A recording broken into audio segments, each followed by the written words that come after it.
I'll be teaching you guys how we guys can fix chat setting in Among Us. It's pretty simple. You want to click on play, you want to click on online, and you want to click on host. And now you can only change your chat setting as per your wish if you are the host or the creator of the game. Now remember, right now over here I'm going to create a game, which means I'm going to host a game, which means now I can change the chat setting. Now to change the chat setting, right over here below chat type, what I can do is click on over here where it says free chat. If I click on free chat, it'll be turned into quick chat only. So if I want to create a game with quick chat, I can choose this and click and confirm, and a game with quick chat will be created.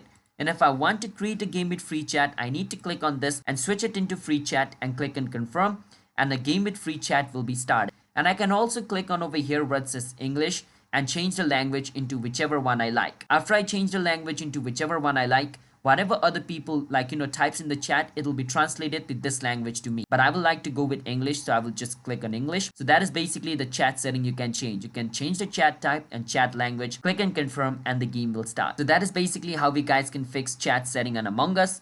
And you can also do this. You can go on public, and once you go on public, from over here you can choose the chat type and chat language. So let's say I want to play a game with Espanol chat, and it's like a quick chat. Once I choose this setting, I can click on reload. Then only game with this chat setting will be shown. So that is basically how we guys can join a public game with that chat setting. So I hope you understand how we guys can do it. Hit the subscribe to our channel one step. I'll see you guys next time.